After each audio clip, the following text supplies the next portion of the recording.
Gracias, doctora. Pues un gusto. Me tocaba el otro día dar la plática, pero esto pues de vivir del trabajo y no como los políticos de los demás es un problema. Y entonces me tocó una cirugía, alguien tenía que venirme a ayudarme, no se apareció y entonces salí ya medio tardado, pero aquí estamos, ¿no?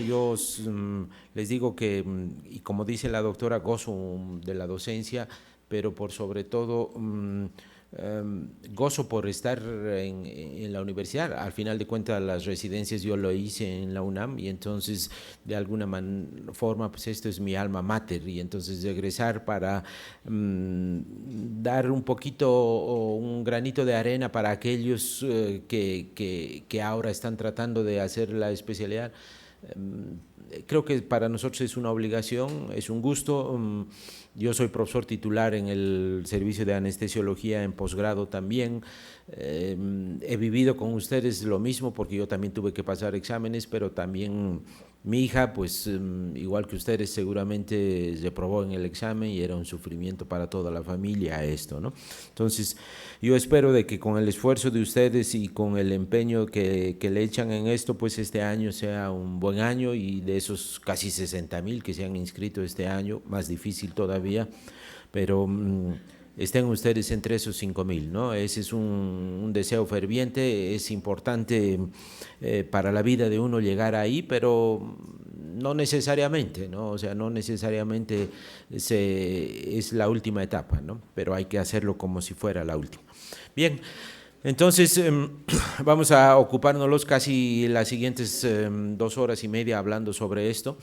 Yo espero de que no es una clase en la que definitivamente ustedes van a decir y van a salir diciendo todo esto tenía que aprenderlo para ser un buen médico. No, este es un tema interesante, es un reto para nosotros los intensivistas, pero por sobre todo quiero mostrarles una panorámica de lo que nosotros hacemos como punta de lanza, que es la especialidad de terapia intensiva. Punta de lanza, ¿en el qué sentido? Toda la medicina es punta de lanza realmente en el conocimiento humano, pero hay ciertas áreas en las que la aplicación de la tecnología, de la ingeniería biomédica y de los conocimientos nuevos de fisiología, fisiopatología, bioquímica se aplican bien y se aplican grandemente y que de eso depende mucho que salga el paciente. Y esta es una de esas áreas, ¿no? El área de terapia intensiva, el área de anestesiología, las áreas críticas de hemodinamia, cardiología y eso son áreas interesantes desde ese punto de vista. No quiere decir que los demás no sea, pero para mí, pues ese fue lo que me llamó la atención. Yo cuando empecé a querer ser médico por los 14 años, dije yo quiero aplicar esto de la ingeniería biomédica en lo que es la medicina y esta era una de esas áreas, ¿no? Y este tema se aplica mucho para eso porque mucho depende de la tecnología que tengas en tu unidad para poder tener una estadística de mortalidad un poquito más baja, un poquito, porque esta patología cuando nació en 1969 el 90% se morían.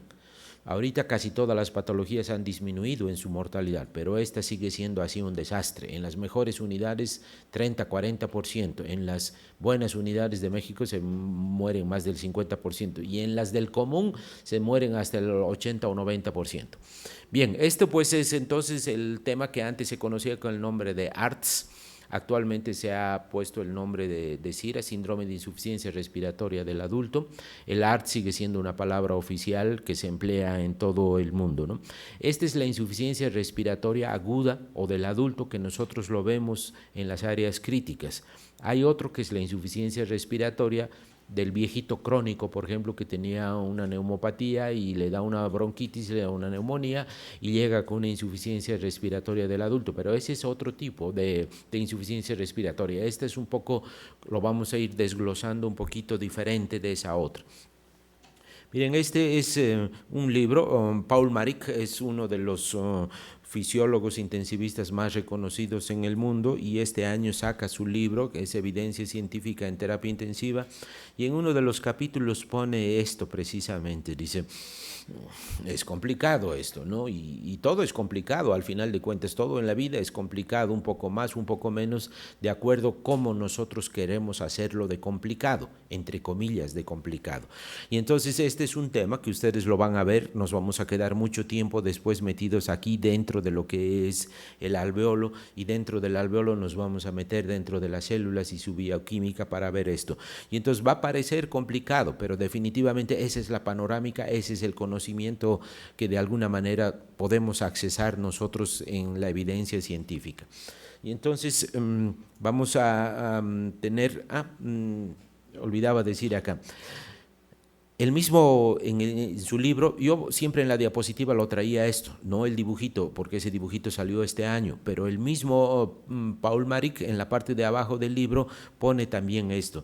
Dice, todo debería ser tan simple como es posible, pero no demasiado, ¿no? Y este es un principio también de vida, es de esas que se llaman enseñanzas de vida, en las cuales hay que tratar de entender y comprender las cosas y hacerlo lo más simple posible, de tal manera de que cuando puedas explicar o cuando quieras hacer entender a alguien, una vez que tú hayas entendido, entonces más fácilmente vas a poder hacer entender las cosas.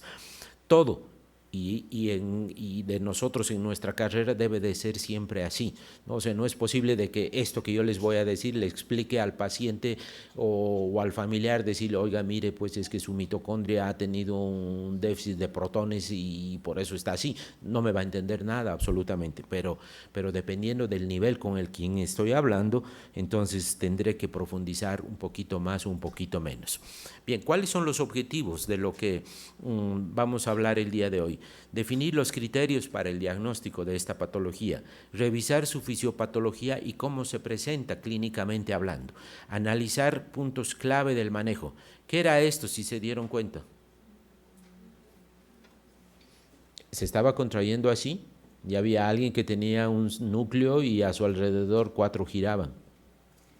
Es precisamente de lo que vamos a hablar, el problema de todos los siguientes minutos, ¿no? Es el oxígeno en el alveolo que se contrae ahí, el oxígeno está girando y girando, queriendo entrar, ¿a dónde? Pues queriendo entrar al cuerpo, ¿no? Analizar puntos claves del manejo, opciones para el control ventilatorio, y analizar un poco cómo va cambiando la bibliografía. Este es un ejemplo típico de lo que es el cambio en la evidencia científica. Si ustedes vienen hoy y vienen dentro de una semana revisando la bibliografía, van a ver, ya habían salido 1, 2, 3 o 5 artículos en una semana.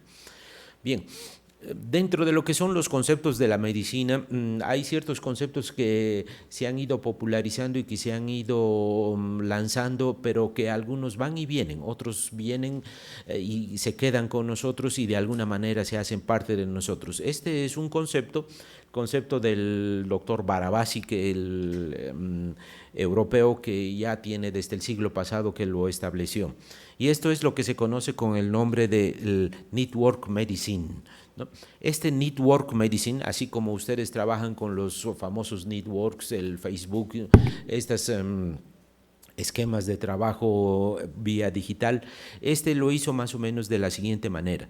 Dice, todo esto es la representación de lo que es nuestro universo, desde biológico hablando, y nosotros estamos acá, dentro de lo que son nuestras células, está metido toda nuestra estructura anatómica a nivel microscópico, en otras palabras, es nuestra bioquímica intracelular. Cuando nosotros tenemos alguna alteración a algún nivel que posteriormente va a degenerar en una patología, siempre va a haber un inicio, o sea, va a haber un principio en el cual a partir de ese cambio metabólico o de ese cambio en un receptor o de esa alteración a nivel de un gen, el que va a originar absolutamente toda la secuencia posterior. Y es entonces en este network metabólico donde se establece primeramente alguna alteración.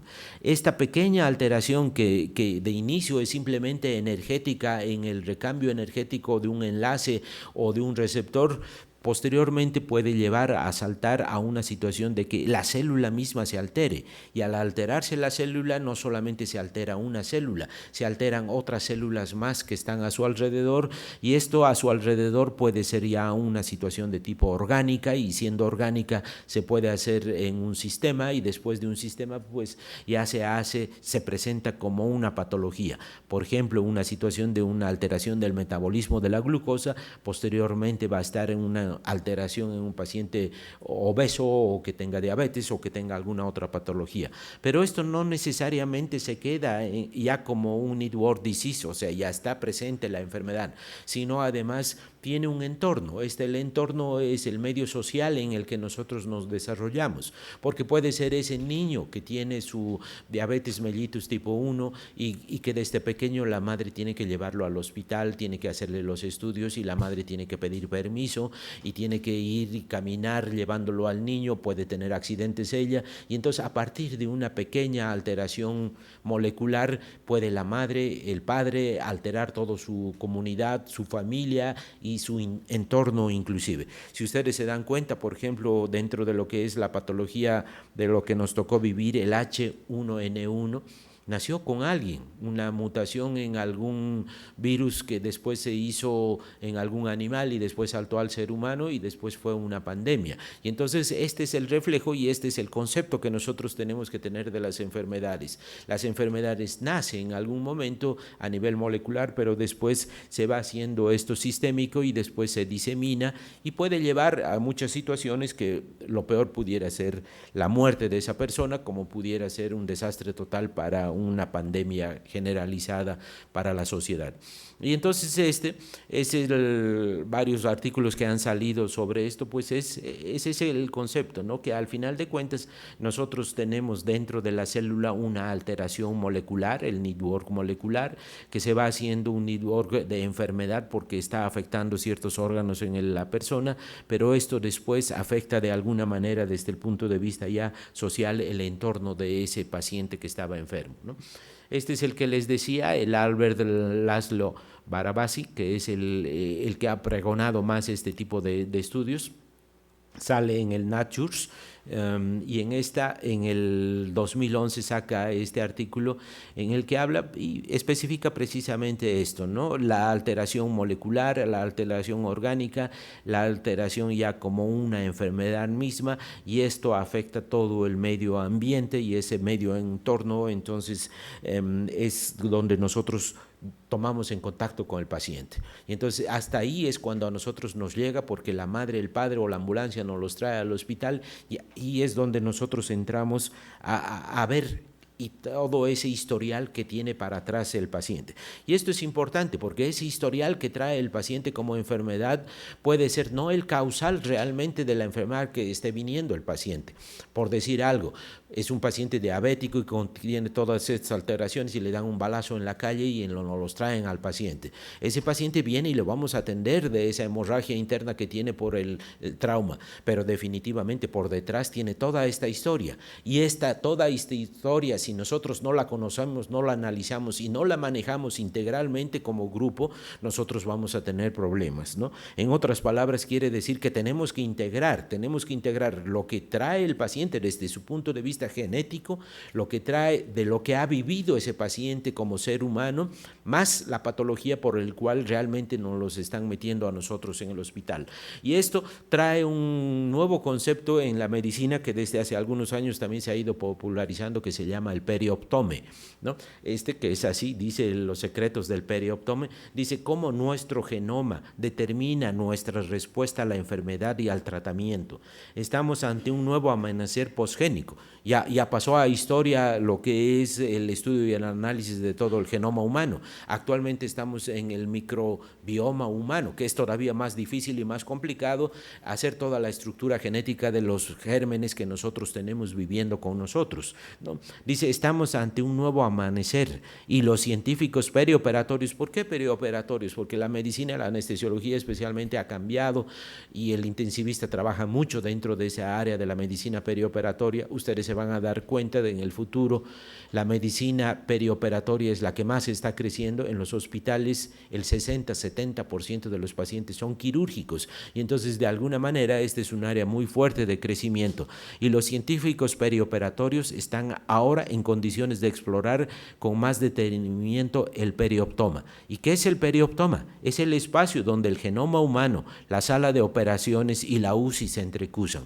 ¿no? Y entonces es precisamente más o menos el mismo esquema anterior, donde todo nace a partir de la alteración metabólica en el paciente, pero después toda esta respuesta se va a presentar ante nosotros el paciente. Aquí hay un otro artículo que habla un poquito más gráficamente sobre esto. Y entonces este es un artículo que dice, aquí está de dónde sale, del Current Opinion, del Critical Care del 2010, y este es el esquema actual que nosotros deberíamos considerar las enfermedades.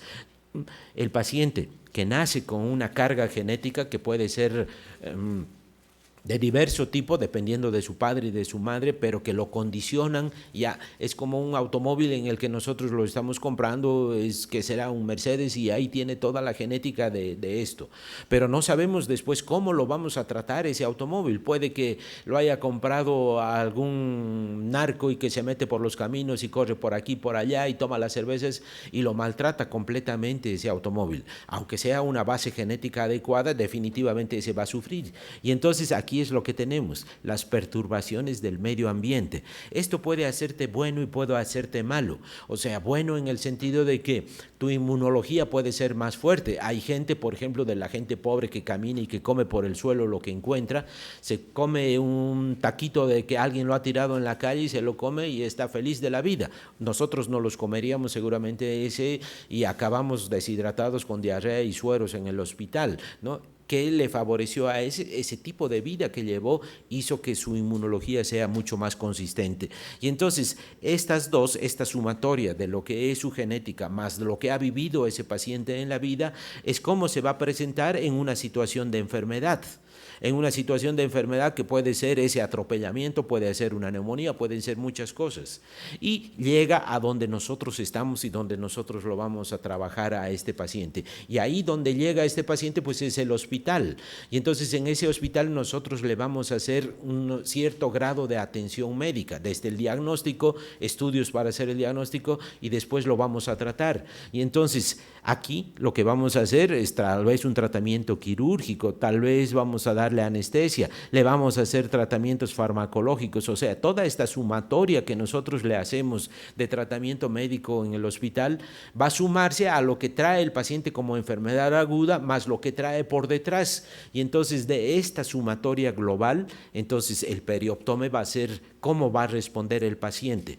Puede, si nosotros hemos hecho bien y esto lo trae adecuadamente, vamos a tener una respuesta en la cual va a ser sanación, pero nosotros podemos tener efectos adversos de acuerdo a su material genético, por ejemplo una anestesia que nos haga el paciente una hipertermia maligna, no va a depender de que yo he hecho mal las cosas, sino simplemente de lo que trae genéticamente. Y entonces la respuesta está la curva de Gauss, de que la mayoría se van a curar, pero hay algunos que vamos a tener efectos colaterales. Este es precisamente el concepto que ustedes tienen que manejar también en la medicina, ¿no? Él nace en un punto, pero después cuando nosotros curamos al paciente vamos a tener esos extremos en los cuales hay patología y al centro la sanación, que es una sumatoria de lo que nosotros hemos hecho bien por nuestro paciente, más lo que tiene bien la persona. Dice, la relación entre el genotipo, medio ambiente, la enfermedad y el tratamiento llevan a un espectro de desenlaces. El centro de la curva representa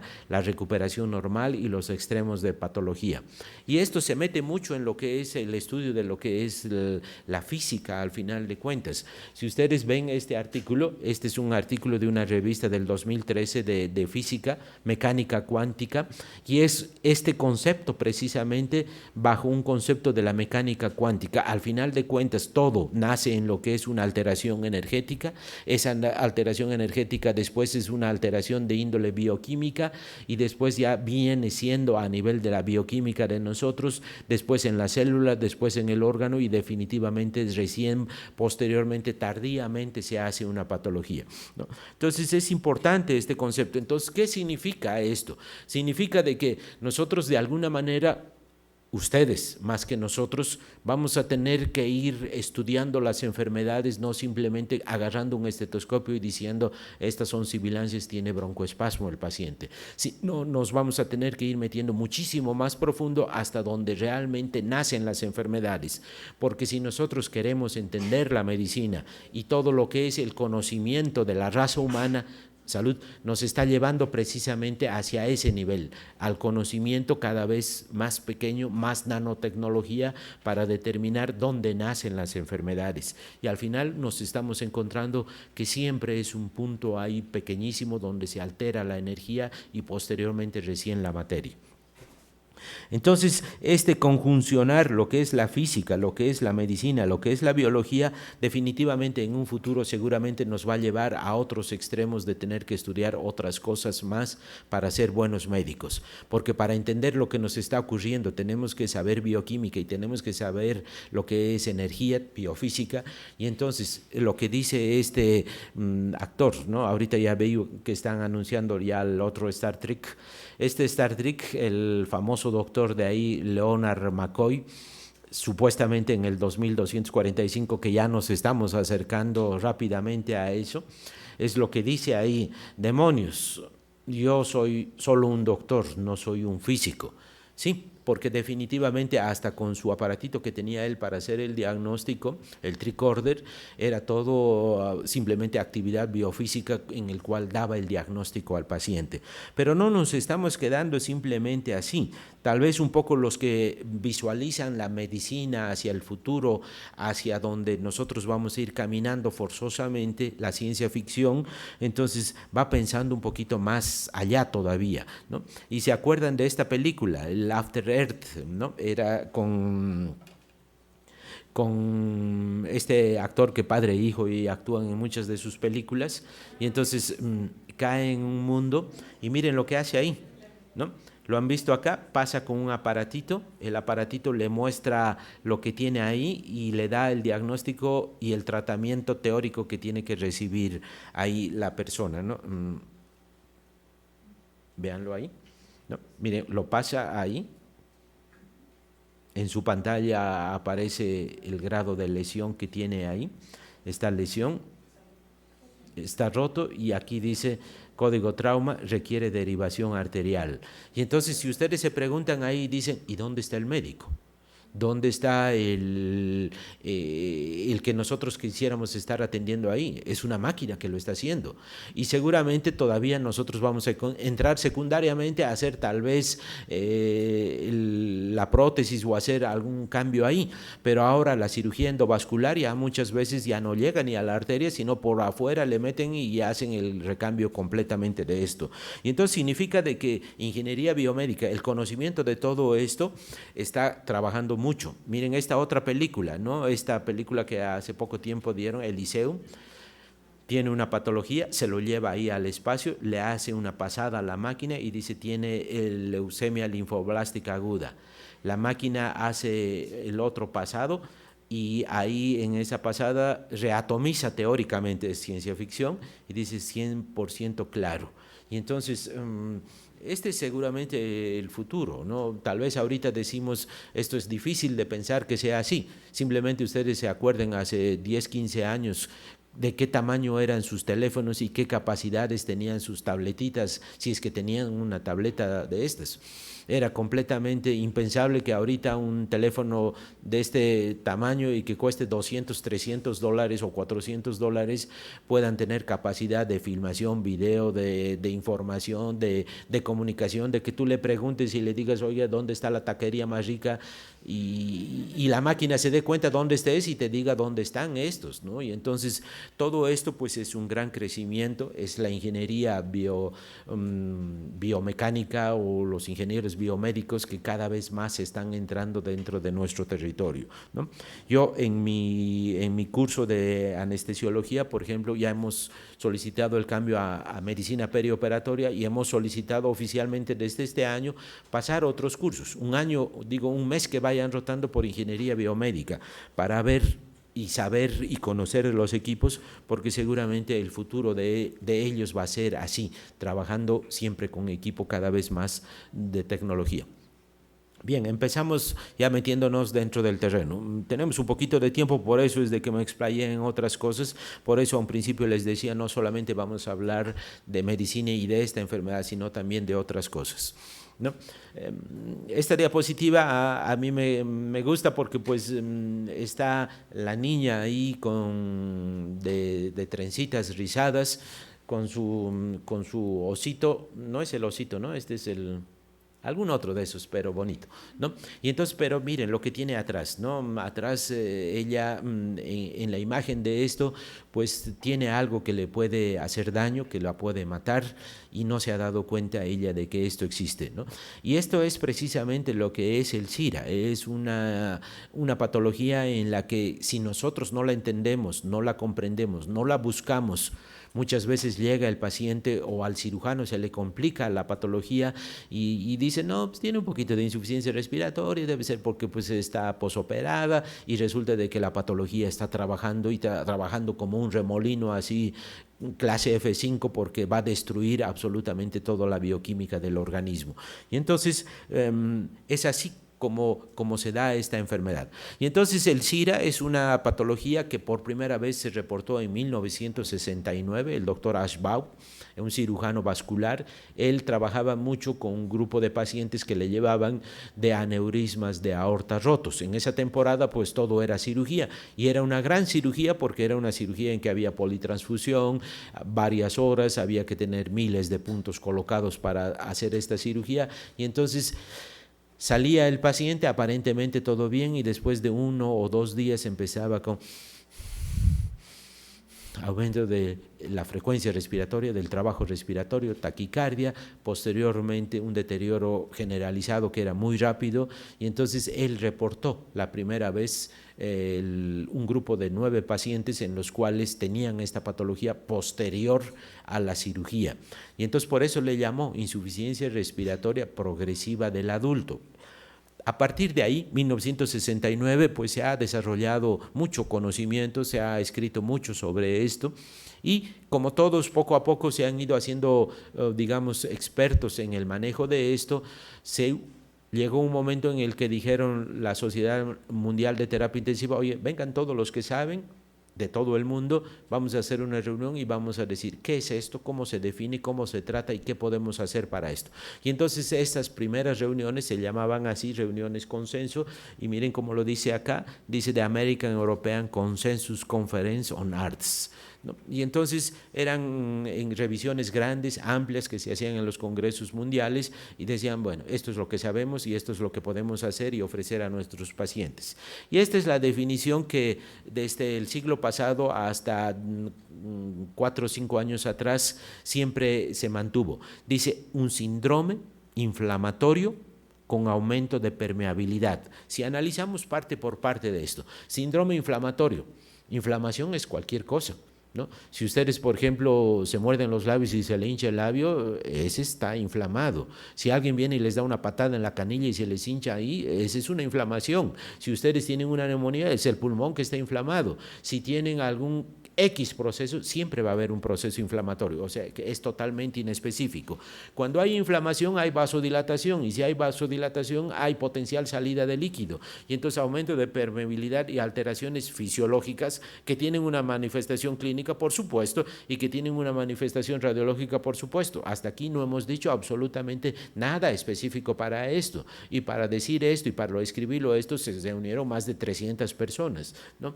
Que no se explican, pero pueden coexistir con hipertensión capilar o de la aurícula izquierda, ¿no? O sea, el edema pulmonar clásicamente conocido es el edema por insuficiencia cardíaca.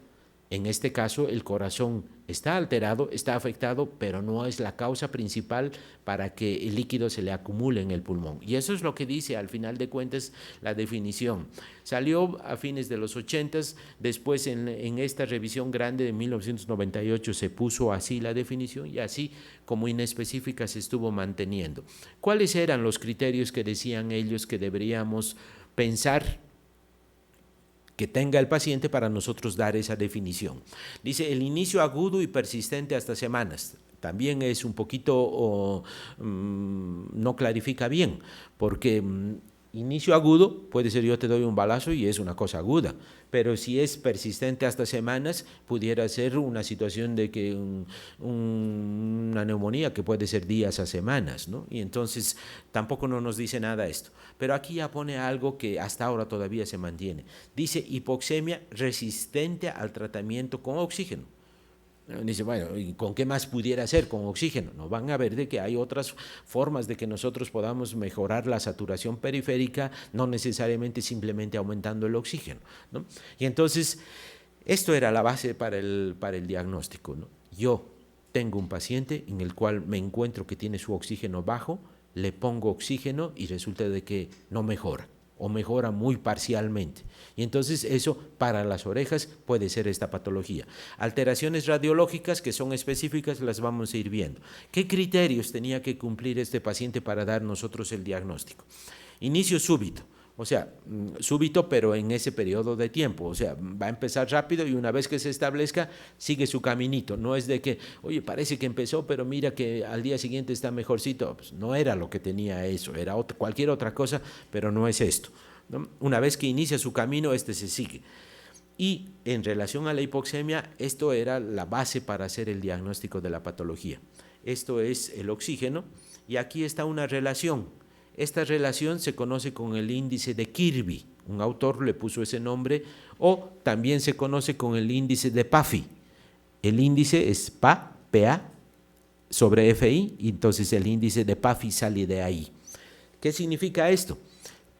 Presión arterial de oxígeno. ¿Cómo lo mido? Con un gasómetro. Le saco sangre al paciente, lo mido y entonces la enfermera me dice, oiga doctor, le encontré 125, por decir algo, milímetros de mercurio de presión parcial de oxígeno. Y yo le pregunto a la enfermera, ¿y cuánto le estás dando de fracción inspirada de oxígeno? Recuerden, una cosa es el porcentaje. Si yo te digo cuánto es el porcentaje de oxígeno, me vas a decir 80% le estoy dando, doctor. Pero si te digo fracción inspirada, el entero es 1, todo lo demás es fracción. Y entonces si mi entero, el 100% es 1, todo lo demás tiene que ser por debajo del 1. Ese 80% entonces es 0.8. Y entonces yo tengo mi 125 que me midió la máquina dividido entre 0.8. Esa relación es el índice de Kirby o el índice de PAFI. En este primer consenso se dijo de 0 a 200, ustedes lo van a denominar la enfermedad, el SIRA o el ARDS, como ellos, los americanos y habla inglesa lo hace, ¿no? Dice pese al PIP, muchas veces se coloca PIP en el paciente y entonces por eso pusieron en el diagnóstico. Entonces recuerden, esto es importante, todavía sigue válido, sí, sigue válido, con algunas modificaciones que vamos a ver, pero sigue siendo válido. ¿Qué quiere decir? Simplemente quiere decir el nivel de oxigenación, nosotros lo vamos a relacionar con el nivel de oxígeno que le estamos aportando. ¿Cuánto normalmente nosotros respiramos de fracción inspirada de oxígeno? Ustedes ahorita, ¿cuánto están respirando? 21% en porcentaje y en fracción sería 0.21, ¿no? Entonces 0.21 va a llegar el paciente. Si está mal de sus pulmones, definitivamente este nivel de saturación de oxígeno va a ser muy bajo. Por eso es de que cuando llega el paciente dice ponle unas puntas, ponle una mascarilla, intúbalo al paciente o ponle al 100%, ¿no? Y entonces eso es lo que vamos a ir viendo, cómo nosotros podemos ayudarle en esto. Pero es definitivamente el punto más importante, esa hipoxemia resistente al tratamiento del oxígeno que nosotros le vamos a administrar, el que nos va a decir qué nivel de compromiso pulmonar tiene el paciente. La cuña pulmonar, lo que es el catéter de Swan-Ganz, que ya no se utiliza casi, dice igual o menor a 18, o sea, tiene que ser un corazón sano. Y en la radiografía los infiltrados tienen que ser bilaterales. Puede ser de inicio, por ejemplo, un paciente que le dan una patada durísima en un tórax, si nosotros después de unos 2-3 horas le sacamos una radiografía, porque en el principio solamente vamos a ver la fractura, no vamos a ver datos de contusión, 2-3 horas que se está haciendo el edema, ese pulmón se va a hacer cada vez más blanco, pero cuando haga el SIRA El CIRA, después de 3, 4 horas de la segunda radiografía, ya va a tener compromiso del otro pulmón. Oye, pero si al otro pulmón no le hicimos nada. Sí, pero esta patología es bilateral porque va caminando por la sangre y entonces los dos pulmones no los va a afectar. Entonces el infiltrado puede ser de inicio uno solo lado, pero definitivamente con el caminar de las horas es bilateral. Les decía de que el nombre de esta y la definición de esta patología era muy incierta, y entonces muchas gentes de los que trabajaban sobre esto decían, no, pues es que estos cuates hicieron mal el trabajo y pusieron un diagnóstico así medio raro, tenemos que juntarnos otra vez. Y entonces se juntaron otra vez después de muchas críticas que salían en los artículos y que decía esto. Dice, aquí están muchos de los grandes intensivistas del mundo, de los grupos de los españoles y americano, en el que decían, dicen, debemos cambiar el diagnóstico, debemos cambiar la definición y debemos reunirnos otra vez, y la respuesta siempre era así.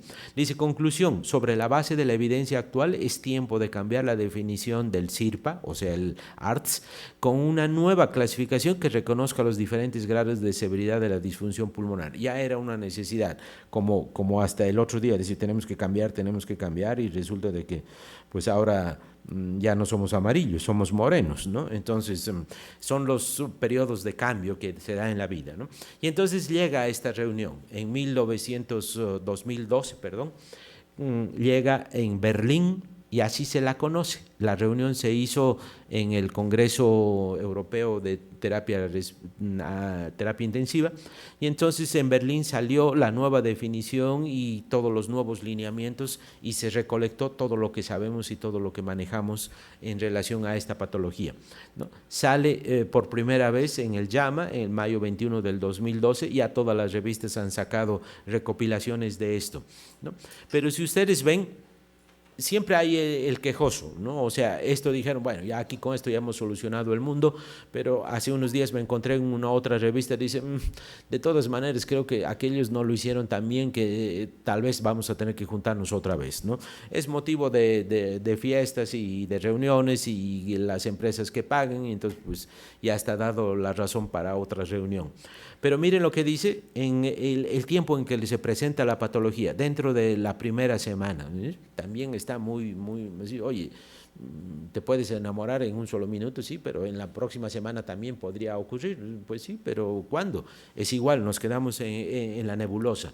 Dice, la imagen de rayos X, las opacidades bilateral. Oye, pero pues eso ya lo sabíamos, ya estaba en las primeras definiciones, ¿no? El origen del edema, dice, la insuficiencia respiratoria no solamente explica, pero no debe de haber insuficiencia cardíaca o sobrecarga de líquidos.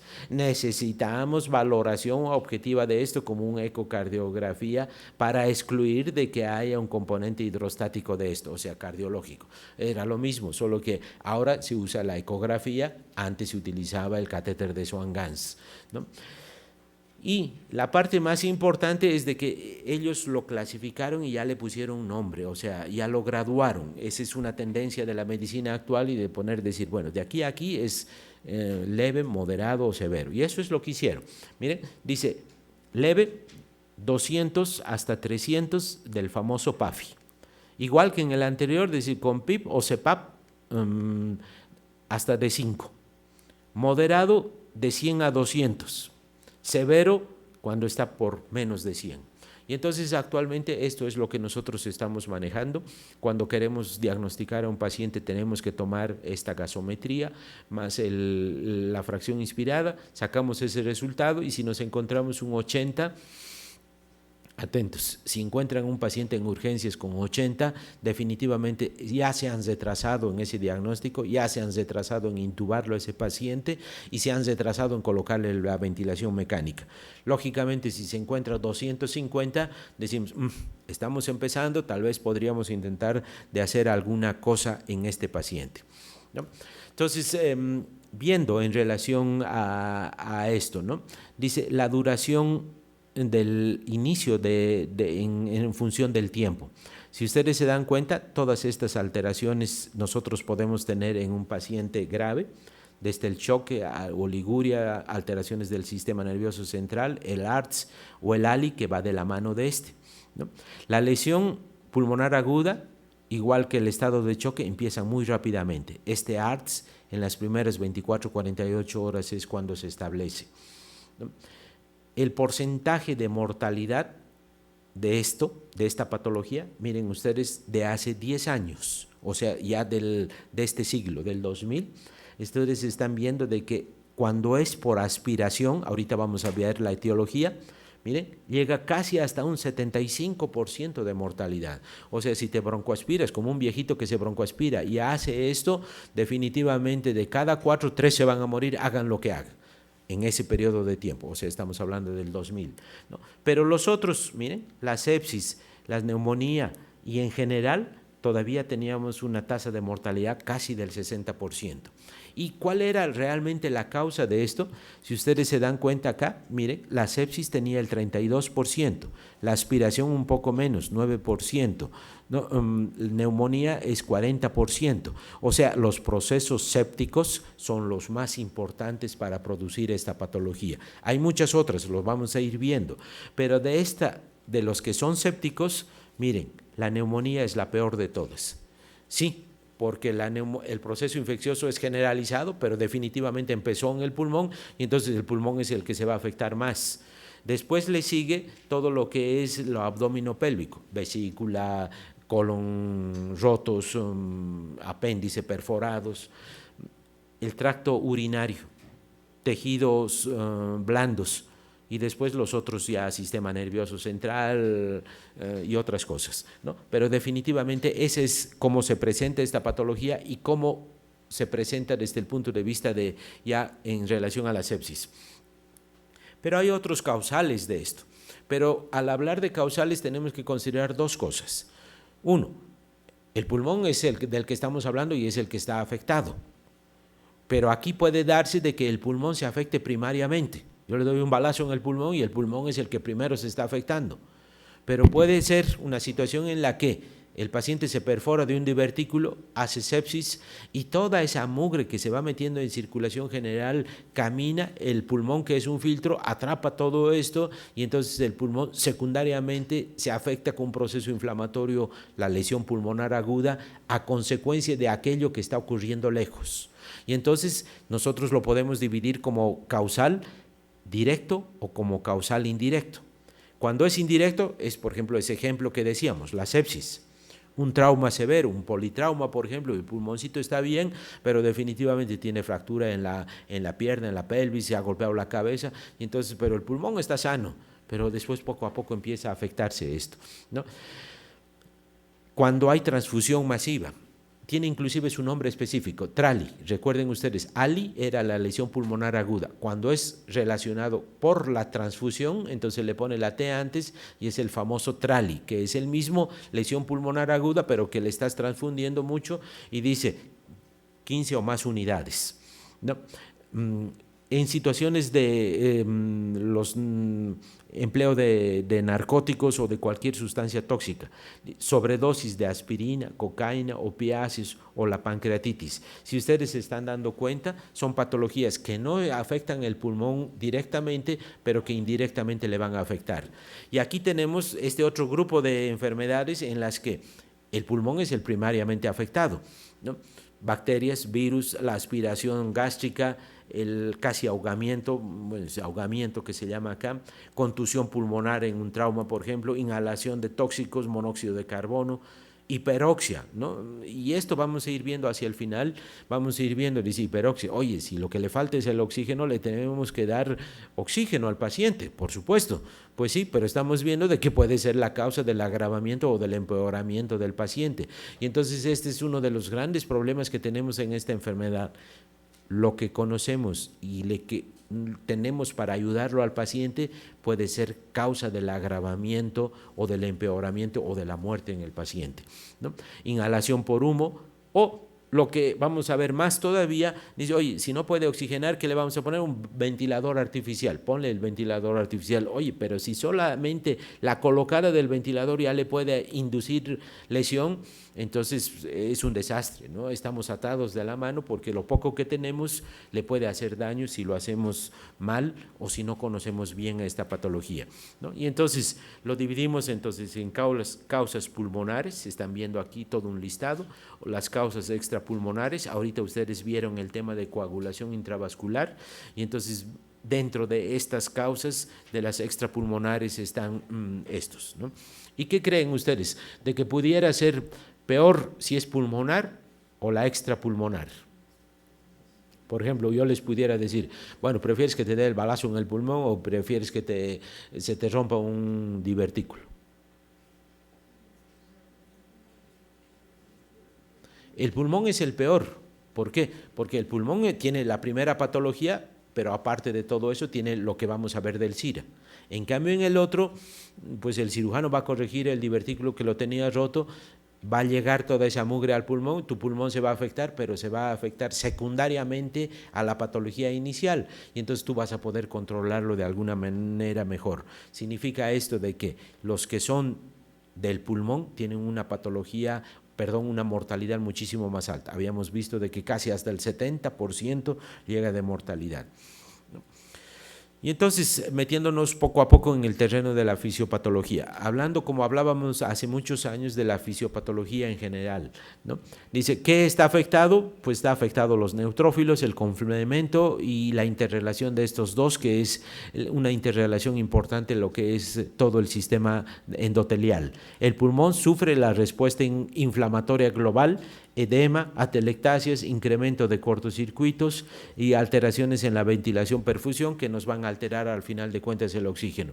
Y entonces cuando uno habla y lee y dice, pues la fisiopatología es así, pero así estábamos con la fisiopatología hace 50 años, así podríamos explicar muchas de las patologías, un proceso inflamatorio inespecífico que produce este tipo de alteraciones, pero definitivamente esto no es el principio que nosotros habíamos dicho al principio. Métete en la célula, métete en la bioquímica, métete en la energía para ver qué es lo que ha ocurrido primariamente para esto, ¿no? Por otro lado, tenemos que considerar de que esto no es aislado, ¿no? Si ustedes ven acá, dice la lesión que ocurre al final.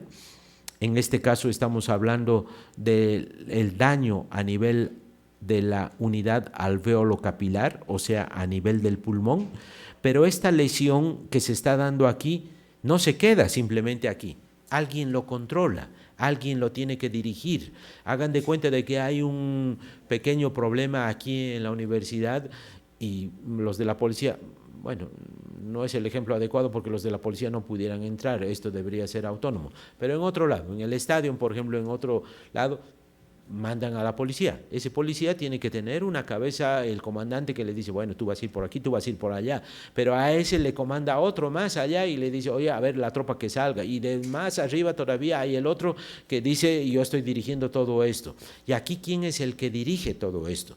Al final de cuentas, el que dirige está aquí arriba, y no es la corteza, porque ustedes en la corteza siempre pensamos que nuestra corteza, nuestro sistema nervioso, el neocórtex salud, es el que controla todo absolutamente. No, ese es el que aparentemente controla. Es como cuando decían con Salinas de Gortari, él es el presidente, sí, pero hay otro que le mece la cuna y que le dice, oye, vas a hacer esto y vas a hacer el otro. Aquí igual tenemos en el sistema nervioso central. Nuestra corteza aparentemente es el que nos interrelaciona y el que nos da todas las respuestas, pero el que recibe toda la información de lo que está ocurriendo dentro de nosotros es el sistema nervioso autónomo. Ustedes no le dicen ahorita a su sistema nervioso autónomo, deja de respirar. La corteza manda esa información y dice, deja de respirar. Y dices, bueno, yo me voy a suicidar dejando de respirar, a ver quién puede, ¿no? Porque llega un momento en el que el sistema nervioso autónomo dice, párale señor, hasta aquí llegaste tú, desde aquí yo empiezo a controlar y controla todo. Si ustedes cierran los ojos y dicen, quiero ver cómo está mi pierna izquierda.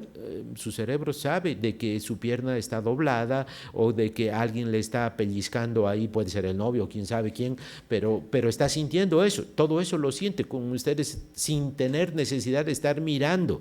El sistema nervioso se da cuenta. Y este sistema nervioso es un ejemplo banal, pero definitivamente recibe la información de todas las células del organismo. Cada célula que tiene alguna pequeña lesión, una célula periférica, por ejemplo, le falta oxígeno, manda una citoquina y dice, oye, caballeros, me falta oxígeno aquí. El de arriba dice, respira más fuerte, mejora el corazón, aumenta la frecuencia, aumenta el flujo de la velocidad y ahí está, otra vez te llegó el oxígeno, ¿no? Pero ese tiene que ser una comunicación expedita y es una comunicación que nosotros no nos enteramos, pero que tampoco dice, yo me voy a dormir y voy a dejar de hacer todo esto. No, ese otro está trabajando. El día que nacimos, el sistema nervioso autónomo está recibiendo esta información y está controlando absolutamente todo. Y entonces, a nivel del alveolo capilar, toda esta información es, miren, de tipo hormonal y de tipo paraclínica, en el sentido de que los receptores están llevando la información a los núcleos basales, al hipotálamo, y este está recibiendo la información. Muy importantemente, esto es por el nervio vago para el pulmón, o sea, significa que el parasimpático siempre está trabajando. Pensábamos siempre que el sistema adrenérgico es el más importante, inclusive para el corazón. Ahora nos hemos dado cuenta de que el parasimpático es el que mece la cuna y el que está dirigiendo absolutamente todo. ¿Tenemos que estudiar más el parasimpático? Sí, tenemos que estudiarlo para entenderlo, porque él es el que se controla por encima del adrenérgico, pero por sobre todo implica otros dos vías de comunicación. Uno, la que es la inmunológica, que es también vía colinérgica, y dos, la cognitiva, que también es vía del parasimpático, o sea, colinérgica. Y entonces esta relación que se hace completamente es el primero que se da cuenta. Y entonces al llegar a esa información en el sistema nervioso central, este empieza a coordinar. Dice a los glóbulos blancos, a ver, vayan a ver qué está pasando por acá, liberen esto, liberen el otro, aumenta la producción de adrenalina, aumenta la producción de calor por el metabolismo, y entonces este empieza a coordinar todo esto. Pero nosotros recién tardíamente nos vamos a dar cuenta de esto hasta que el paciente esté taquicárdico, esté taquimneico, el paciente les diga, siento que no me entra el aire, siento que estoy congestionado, y realmente le auscultamos y dice, sí, no te entra aire, a ver, le meteremos una placa, y le llevan una placa y resulta que ya está blanco los pulmones, pero a esto ya ha pasado una serie de horas o de días hasta que ocurra esta situación. Y entonces este juego de la respuesta inflamatoria es un juego complejo, en el sentido de que hay una respuesta proinflamatoria. El CIRS famoso, lo han debido escuchar y hablar, en la respuesta inflamatoria que se da favoreciendo la curación, pero hay una otra respuesta antiinflamatoria que es el CARS, que es el que trata de controlar esta situación. Y entonces del balance entre lo que es el proinflamatorio y el antiinflamatorio, nosotros vamos a tener la homeostasis. Y entonces dentro de esto, pues va a predominar alguno de estos y nosotros vamos a tener un predominio de nuestra expresión clínica. En el CIRS vamos a tener predominio de la respuesta cardiovascular, taquicárdico, hipotenso o hipertenso, dependiendo del momento. Cuando hay un balance de esto, vamos a tener una homeostasis homeodinámica en el paciente. Cuando predomina simplemente el proceso inflamatorio, vamos a tener hasta muerte celular. Y cuando tenemos predominio también del CIRS, hay disfunción orgánica y alteraciones inmunológicas cuando predomina el CARS.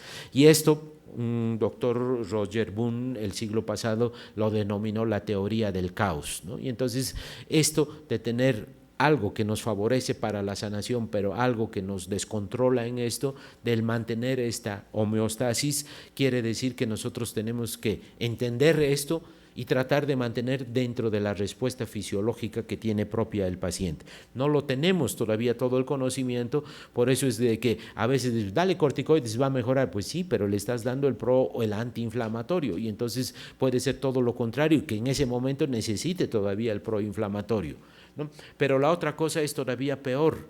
El problema es de que esto es dinámico, pero son miles de células. Puede que aquella célula tenga hambre y tú le des mucho de comer, pero la célula de aquí que ya ha comido mucho, que esté saciada de esto y tú le quieras seguir dando de comer. Y entonces dices, es que yo les estoy dando de comer a todas, pero en el mismo tiempo.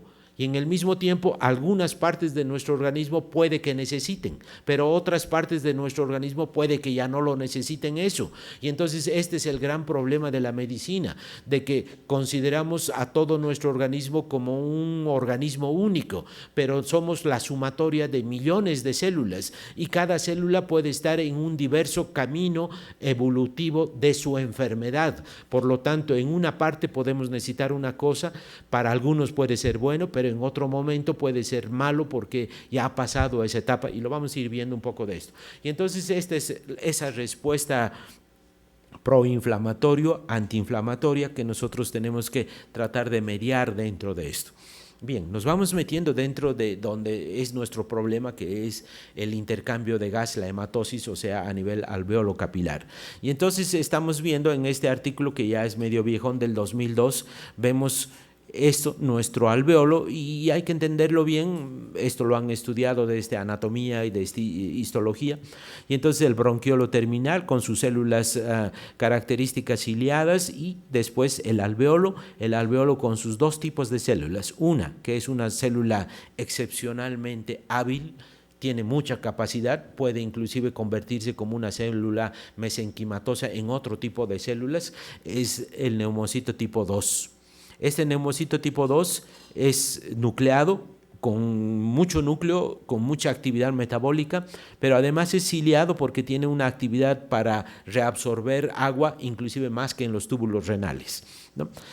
Esta célula es una célula que además tiene como función recubrir completamente lo que es el alveolo. O sea, hagan de cuenta que está la pared, la célula está acá, se da cuenta de que por allá está medio mal la pared, se divide en dos, esa segunda célula hija va caminando encima de las otras, por diapédesis se acomoda allá y allá se acomoda y se convierte en la neumocito tipo 1. O sea, todos los neumocitos tipo 1 son hijos de estos neumocitos tipo 2. De esa manera, entonces se ha recubierto completamente el alveolo.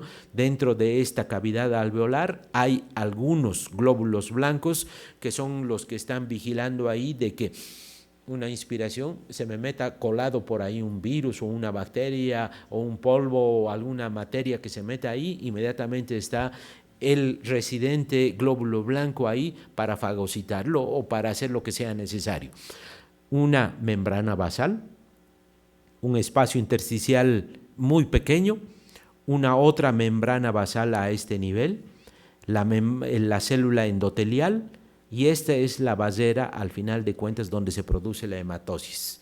El oxígeno viene acá, salta fácilmente hacia este otro lado, y el capilar que está trayendo el glóbulo rojo y la hemoglobina, entonces se lleva el oxígeno y mete el CO2. Y entonces este proceso es, al final de cuentas, demasiado rápido. En la primera parte de que pasa a la sangre, en los primeros 25% de la circulación ya está completamente oxigenada, porque este paso es demasiado fácil para nosotros en condiciones normales, ¿no? Es por eso que tenemos mucha tolerancia al oxígeno.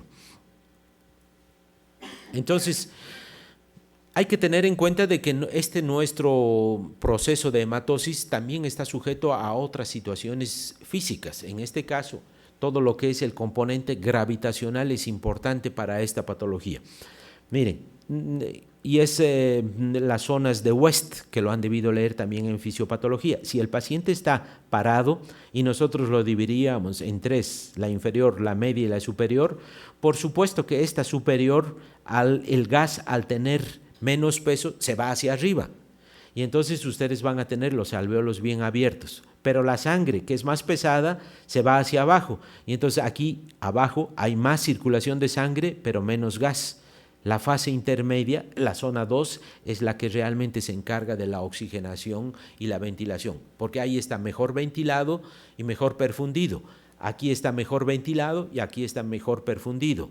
Pero esto es en el paciente que está de pie. Cuando ustedes van y lo reciben al paciente y está en una cama el paciente no está de pie, entonces se altera completamente. Pero la gravitación, la fuerza de gravedad es exactamente lo mismo. Por lo tanto, en una situación así, nosotros vamos a considerar una tomografía. En esta tomografía ustedes están viendo esta que sería la zona 1, la zona 2 y la zona 3.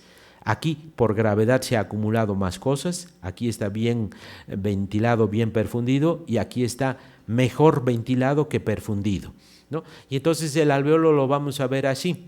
En esta parte está bien ventilado, poco perfundido. En esta parte bien ventilado, bien perfundido. Y en esta, la zona 3, entonces está mal ventilado, pero está bien perfundido. Y entonces este es el que nos interesa mantenerlo. Y entonces esto es importante porque el pulmón, algunas partes están afectadas y algunas partes por la gravedad además están alteradas. Lo digo, desde un principio teníamos que hablar esta partecita para que podamos entender después desde el punto de vista ya terapéutico.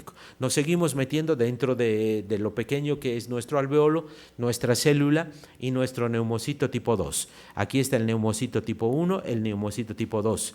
El neumocito tipo 2 tiene muchas funciones, pero dos son las funciones importantes que nosotros queremos hablar en este momento. Uno es la función metabólica, que es la producción de, miren, aquí está al final de cuentas esto, que es la dipalmitilfosfatidilcolina, que es el surfactante y que esa es la principal función desde el punto de vista metabólico de la célula neumocito tipo 2.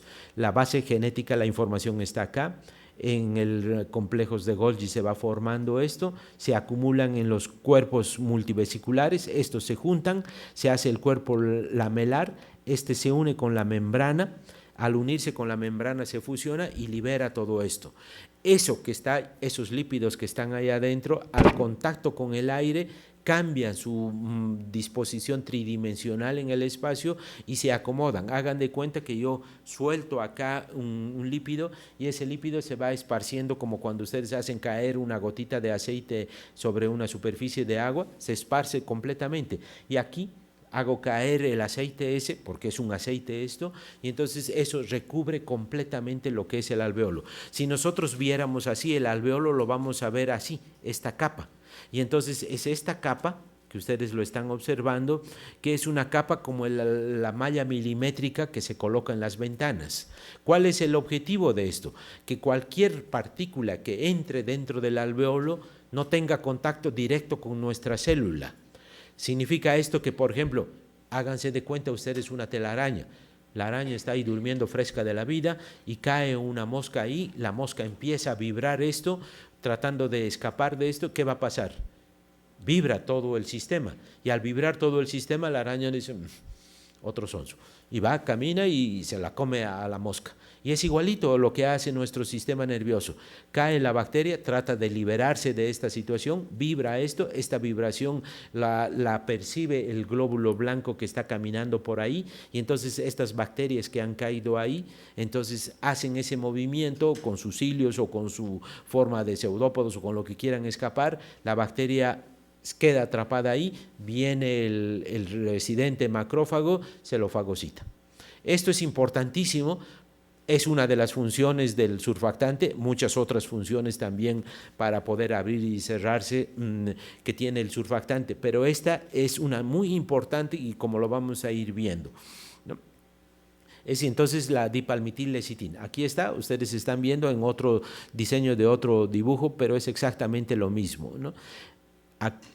Esto ese recubrimiento completo, condiciones normales, en condiciones patológicas, miren cómo se va llenando de líquido, ahorita vamos a ir llegando a esa situación. Otro artículo que también habla precisamente de esta interrelación del corazón-pulmón y de cómo el alveolo definitivamente se va alterando, llenando de líquido, y el principal protagonista de esto es en las primeras fases, es el macrófago alveolar, el macrófago residente, que es el primero que se tiene que empezar a combatir a la neumonía, a la broncoaspiración, a la situación de intoxicación por humo, al polvo que se ha metido y que está generando esta patología. Y entonces, este es un otro artículo que sale en el New England y que precisamente habla de lo mismo. Vean lo que ya hemos hablado. Por aquí Aquí está, miren, aquí está un fibroblasto que es una célula residente. Está caminando por ahí, estas son células que, a ver, se les ofrece algo, quieren unos taquitos, un refresco, algo. Él siempre está caminando por ahí viendo en qué ayuda. No hace nada más allá de estar simplemente dispuesto a ayudar. Y estas son las condiciones normales. Pero hagan de cuenta que el paciente es un viejito que se broncoaspira y se mete toda esa secreción, o se mete la comida, o se mete, ¿qué será? Un absceso, se le rompe amigdalino y se nos mete toda la pus ahí adentro. Inmediatamente se mete estos cuerpos extraños. Estos cuerpos extraños inmediatamente caen dentro de lo que es el alveolo, caen y se quedan atrapados en esto que es nuestra dipalmitilecitina, pero depende de la magnitud. Si cae 1 o 2 bacterias, ese otro se puede defender perfectamente sin problemas. Pero si cae mucho, esa célula residente ya no le es posible defenderse de toda esta agresión que le están cayendo. Hagan de cuenta de que aquí viene alguien a fastidiarnos y entre nosotros 100 le atacamos.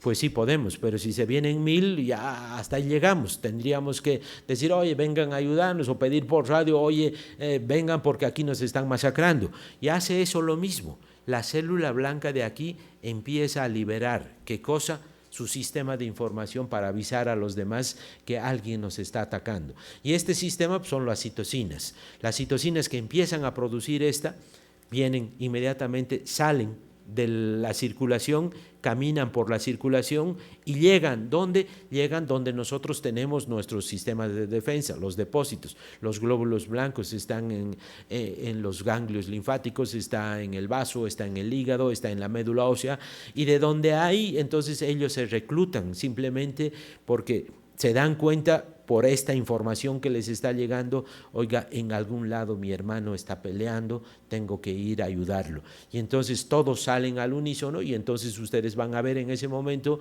que los glóbulos blancos no eran 5.000, sino están 35.000, una reacción leucemoide de 65.000 glóbulos blancos que se fueron al ataque. ¿A dónde? A esa zona donde se está produciendo esto. Y entonces aquí se empieza a establecer una pelea entre lo que ha entrado, en este caso los malos de la película que pudieran ser las bacterias, contra todo nuestro sistema.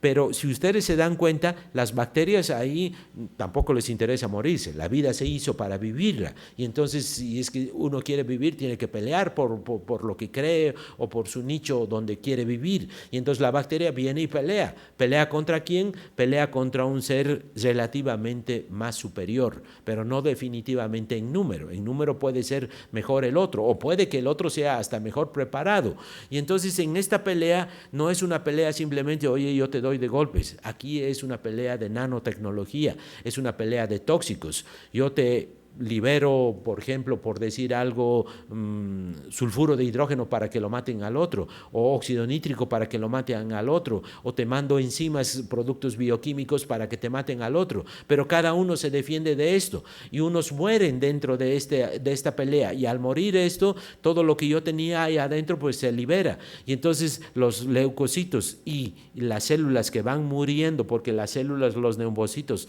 no son tan fuertes, y entonces en esta pelea bioquímica de tóxicos que se está estableciendo acá, por supuesto hay el que gana y el que pierde, y el que pierde se va acumulando ahí, y entonces lo que va haciendo es una especie de líquido sobrenadante, que es en otras palabras pus. La pus, al final de cuentas, es un sobrenadante de células vivas, células muertas, con toda su tecnología de guerra química que se está estableciendo ahí. Y entonces mueren las células, los neumocitos tipo 1 que son los más frágiles, el neumocito tipo 2 que es el más resistente de ese, que no se mete mucho en la pelea, ayuda, pero está ahí vigilante. Entonces, ¿qué va a ocurrir a este nivel? Va a ocurrir que nuestro alveolo empieza a llenarse de líquido, pero si se dan cuenta pasa una otra cosa también que es un problema. Esto que las células han producido citocinas y que han ido por el torrente circulatorio se quedan pegados en la célula endotelial, y entonces en la célula endotelial empieza a sacar como unas trampas para que el leucocito que va rodando ahí se quede atrapado, y el endotelio, que tiene la capacidad por su citoesqueleto de contraerse, entonces se contrae y empieza a hacer una especie de como puertas entre célula y célula endotelial, y entonces le da el camino para que esa célula que se ha ido dando vueltas pegada ahí, que es el glóbulo blanco que está llegando, se meta por ahí, y entonces estas células se van metiendo y van ayudando a la pelea dentro de esto, pero dejan huecos después de salir, y entonces después de salir ella, entonces ¿qué sale? Sale lo que está ahí adentro. ¿Y qué es lo que está adentro en el vaso? Pues sale el plasma, y entonces salen proteínas, salen líquido, y después salen plaquetas, y después salen glóbulos rojos, y entonces después de un tiempo todo esto que hay dentro del del alveolo no solamente es en los detritos celulares, sino del torrente circulatorio lo que ha venido, pero a medida de que ha ido saliendo esto, en este espacio que era muy pequeño, se ha ido quedando parte del líquido, se ha ido quedando parte de las células, y entonces aquí lo que vamos a tener es doble situación. El el alveolo se ha llenado de líquido, y las membranas celulares de lo que es la membrana alveolar de la capilar se han ido distanciando, se han ido llenando de células, se ha ido llenando de líquido, este proceso edematoso a este nivel, entonces lo que nos va a dar es una consecuencia de que la distancia del poco oxígeno que está llegando hasta aquí se tropiece primero con un glóbulo, en este caso el alveolo, lleno de líquido, y el poco oxígeno que logra atravesar tampoco no puede atravesar hacia donde está el glóbulo rojo para ser arrastrado por esta distancia que ha aumentado grandemente del espacio entre el alveolo y el capilar. Y entonces, si nosotros entendemos esto, podríamos decir de que por más de oxígeno que yo le administre a este paciente, ¿cómo le hago saltar a esto? ¿No? Entonces la persona lo que va a tener es un problema de una hipoxemia rebelde al tratamiento.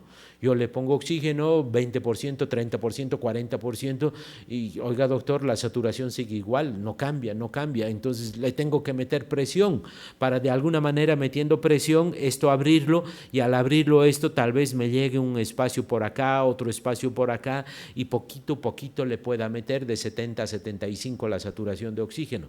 Y si no me alcanza esto, pues tendré que intubarlo. ¿O a alguien se le ocurre cómo pudiera yo mejorar esto? Esto es al final de cuentas secreción purulenta. Si por ejemplo ustedes tienen un paciente que se les rompe y hace un absceso apendicular, ¿qué hacen con esa pus? Dice, oye cirujano, vente, hay que sacarle, y le abre, le hace la laparotomía y le saca todo el absceso. Asunto concluido. ¿Cómo le sacan la pus aquí? Un lavado. Miren, este alveolo, ¿cuántas divisiones llega hasta el alveolo? O sea, si yo tengo la tráquea es 1, bronquio principal 2, bronquio secundario 3, y así voy haciendo.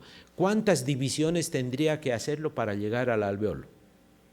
En promedio de 18 hasta 24 divisiones. A ese nivel, esto es simplemente un capilar microscópico. Ahí nunca llegaría para poder aspirarlo. Cuando ustedes dicen, oye, profundamente le hemos aspirado a este paciente, habrán llegado a la segunda, a la terciaria, ponle a la cuaternaria con un broncoscopio, no más. Entonces, decir que van a sacar la pus no se puede sacar, ¿no? Y entonces, ¿cómo yo le saco la mugre que tiene ahí? Si ahí es el problema. Este es uno de los grandes problemas para el intensivista. Decir, bueno, sí, está ahí, pero ¿cómo le hago? Fisioterapia, dale la vuelta, ponle un poquito de golpes, es más cosmético que funcional. Yo soy jefe de la terapia respiratoria de un hospital aquí en México, trabajamos igual que la doctora muchos años dentro de lo que es la terapia respiratoria. He sido presidente de la Sociedad Mexicana de Terapia Respiratoria, para todo el congreso, o para la Sociedad Internacional de Terapia Respiratoria soy el secretario para todo el Latino American Board, que se llama. Y entonces manejo mucho de esto.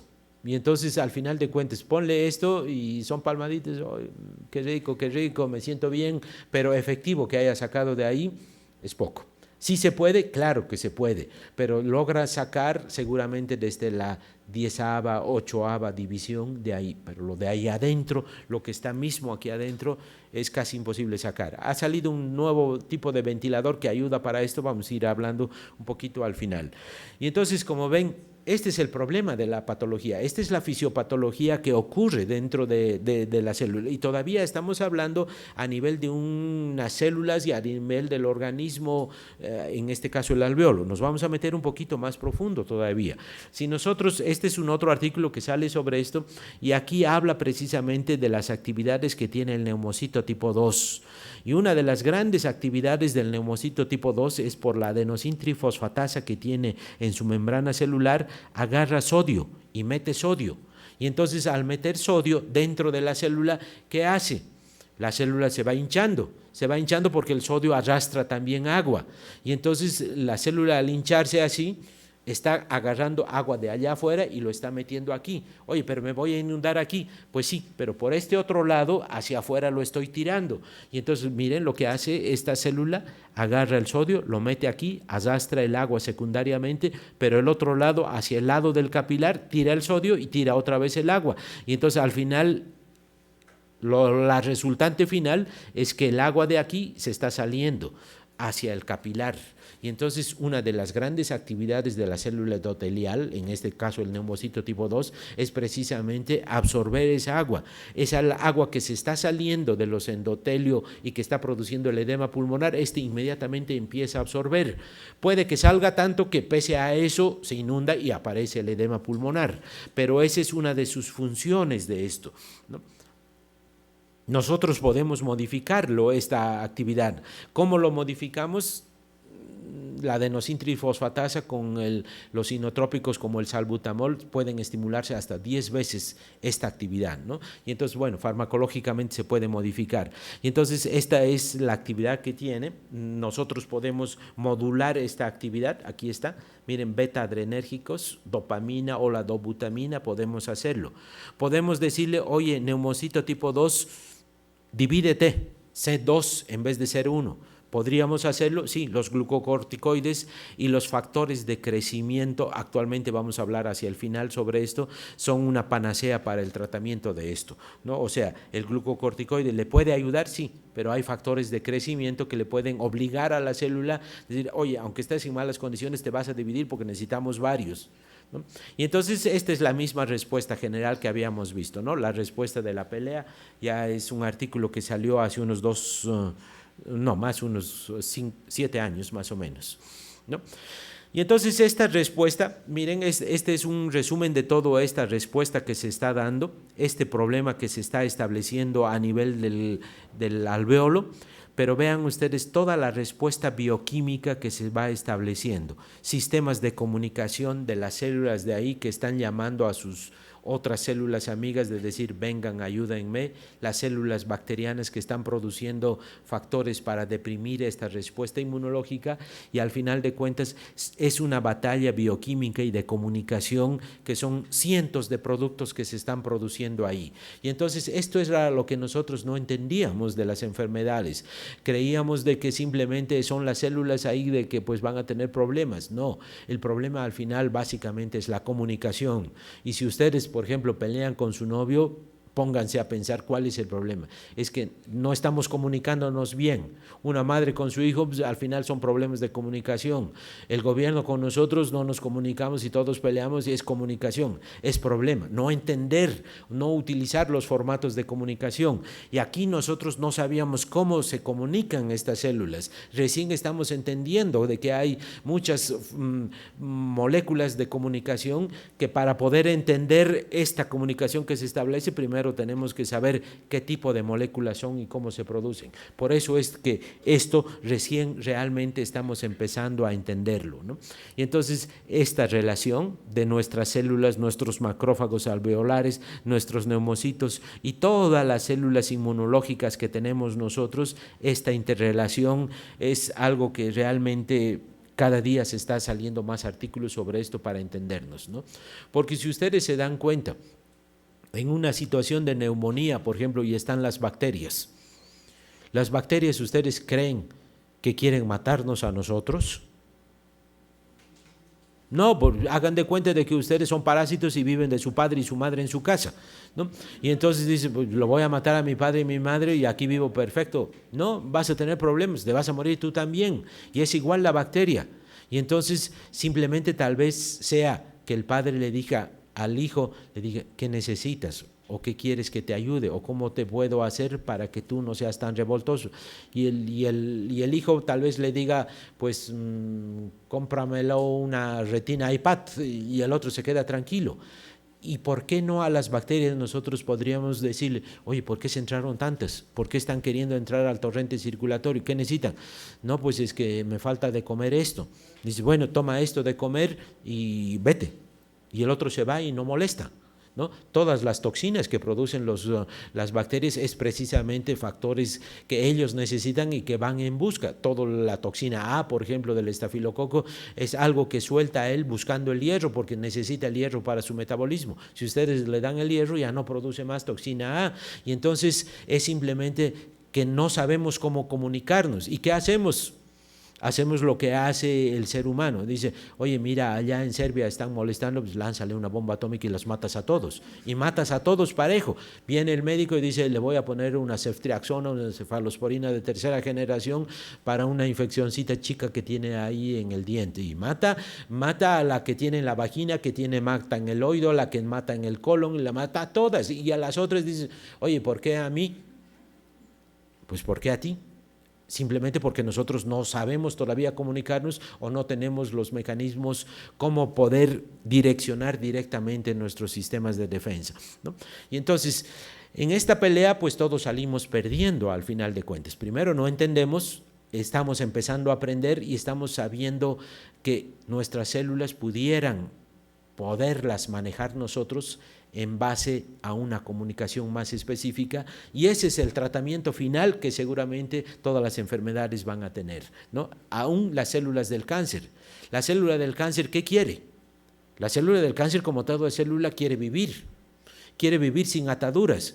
Ustedes cuando salen aquí van y algunos, no todos, pero pueden ser revoltosos y quiero libertad y yo quiero hacer las cosas como me da la gana, no quiero que mi padre ni el profesor ni nadie me diga nada absolutamente. Yo quiero vivir como mis padres vivieron cuando eran jóvenes, así, ¿no? Y entonces, ¿qué dice la célula dentro de nuestro organismo? Dice, yo quiero vivir. Te viene el glóbulo blanco y te dice, da un golpe en la cabeza y dice, te mueves de aquí y vas a ver cómo te va a ir. Oye, pero no te doy comida, y todas nuestras células están reprimidas como en un sistema de represión máximo del comunismo, ¿no? Y una célula por ahí sale y dice, oye, mira, pues a mí me dijeron que hay cosas ahí afuera y quiero salir, quiero caminar y quiero hacer, y empieza a prepararse dentro de su estructura bioquímica. Pero para hacerlo esto no puede hacerlo sola, y entonces le dice, oye, mira, cuando estemos bien preparados y tú empieces a producir esto y no dependas de la comida y no dependas de esto y no dependas del otro, y cuando sepamos cómo golpearle al glóbulo blanco, ahí crecemos y ahí nos salimos, ¿no? Y eso es, al final de cuentas, lo que hace el cáncer. Al final de cuentas es una célula que busca libertad, una busca de libertad, ¿buscando qué? Buscando vivir simplemente, quiere ser inmortal, no quiere depender de los sistemas de represión que tenemos en los glóbulos blancos, quiere hacer lo que el ser humano quiere hacer, vivir y gozar la vida al final de cuentas. Pero ahí viene el policía y le da el golpe en la cabeza, ahí viene el glóbulo blanco y lo controla ahí, pero a veces nos ganan. Pero si nosotros tuviéramos la oportunidad de decir, bueno, célula, camina, da una vuelta por ahí, regresa y te quedas ahí otra vez y dices, bueno, ya conocí, ya estoy aquí otra vez tranquilo. Tal vez así se pudiéramos controlar. Alguna vez seguramente vamos a llegar a conocer realmente qué quiere nuestra célula cancerosa, por qué quiere ser separada o ser diferente de las demás. La respuesta la sabemos, quiere vivir, pero tal vez podamos mediar en ese camino, ¿no? Entonces, bueno, metiéndonos otra vez dentro del territorio, vamos a hacer un pequeño descanso, pero más adelante, porque todavía falta bastante, tenemos hasta las 8, es 18:31, veo